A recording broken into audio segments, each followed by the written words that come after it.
Chatelaine edition of City Line. So love this show. We do a little bit of cooking, we do a little bit of fashion, we do some decor, but let's start with some one-pot wonders with Tansey. Come on in here.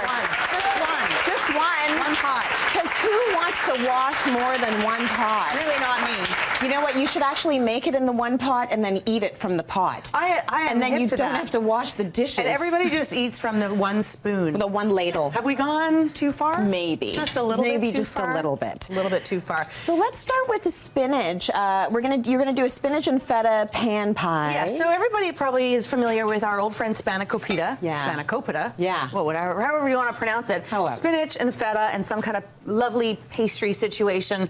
And it's usually an appetizer, but we thought it actually makes an amazing vegetarian main course as well. So good. So it's really very simple. A little bit of onion, spinach, feta, and some egg mixture.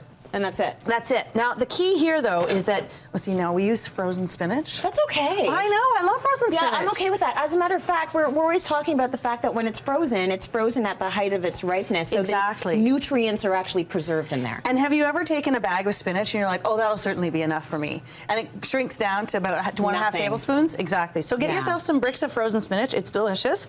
And you just have to really squeeze out all the water from there because when it's frozen, you don't need to know all that stuff. I get it. You get it. It's very watery, and you don't necessarily want all that water in your recipe. Exactly. Now, this is the kind of secret mélange, which looks like really something not pleasant. Like pancakes. It looks like pancake batter. It's actually cream cheese and eggs. Oh, okay. Yeah, so that is the kind of what gives it the creaminess. Yeah. And then, of course, the feta. Now, feta, you can get every type of feta. My goodness, you can get cow's milk, buffalo milk, sheep's milk, goat's milk.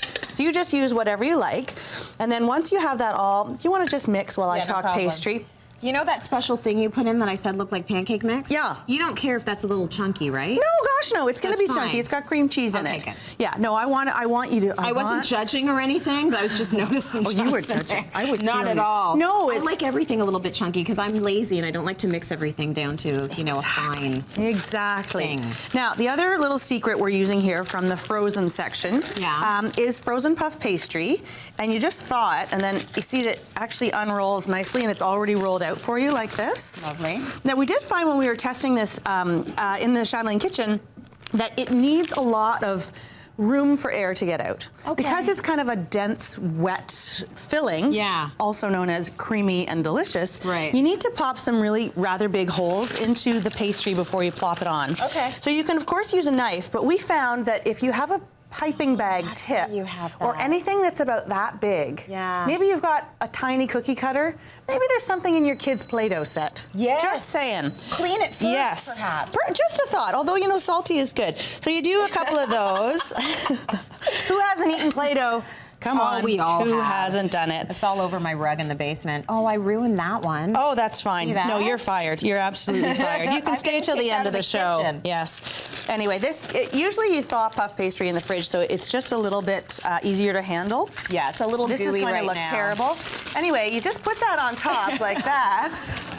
Brush it with a little bit of egg and put it in like that. You want to work away on that taste? There you just move over here. Just take that paper off, maybe, so don't put that in the oven. Oh, gosh. Okay, moving on to our meat lovers. This is the after, by the way. Doesn't it look so much better than what I'm dealing with right now without the paper? And there we go. Go, done. Yeah. Okay. Next. Wow, who doesn't love chili? Oh, yeah, I love chili. And the classic. It's a complete meal. It's a complete meal when you got cornbread with it. Oh, yeah. And so we took the idea of doing chicken and dumplings, and we did chili and cornbread. Oh, nice. So you make your standard chili. We did a really delicious turkey one with some yellow peppers.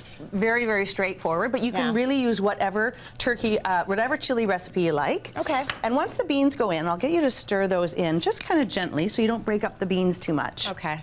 I'm gonna make a simple cornbread topping. Oh, you're gonna make your cornbread from scratch. Yes, but look, it's just flour and a couple of things and some cornmeal. So, you know, like baking soda, a bit of sugar. Yeah. That's that part. And then a little bit of milk, eggs, and oil. So who doesn't have, that was exciting. Milk, eggs got quite excited. Who doesn't have milk, eggs, and oil? You've got it. And then you just whisk those guys together, and that is it. You've got cheddar over there too, which is making me excited. I know. Well, you know, when we were testing this, we thought the only thing it's missing is chives and cheddar. Yeah. Because you know when you get a bowl of chili and it's got that glorious like lump of sour cream and right some in the grated middle of it, yeah. cheddar and all that stuff. So we're gonna do that. Nice. And then to make the dumplings, you just take 2 of your favorite cereal spoons. Once this is mixed, you don't want to overmix ever when you're doing a quick bread like this. Okay. And you do a couple blobs. And you blob, that's it. and you pop it in the oven for 20 minutes and they're cooked. Really? Yeah. That's it, 20 minutes? Because the chili is already done. The chili's done. And the chili is hot, Yeah. right? Because we're just gonna make it and then bake it. And once those are all done, you just sprinkle a little bit of that on top. Oh, and then yeah. you know what? You want to put a piece of paper on it? That's my favorite. I love a good piece of paper. Piece of paper we can just throw on good for the GI tract. 20 minutes, done. You only have to wash 1 dish. Exactly. And maybe a couple of plates if you want to be classy and eat off of dishes. I suppose. So cityline.ca for those recipes. That is awesome. Thank you.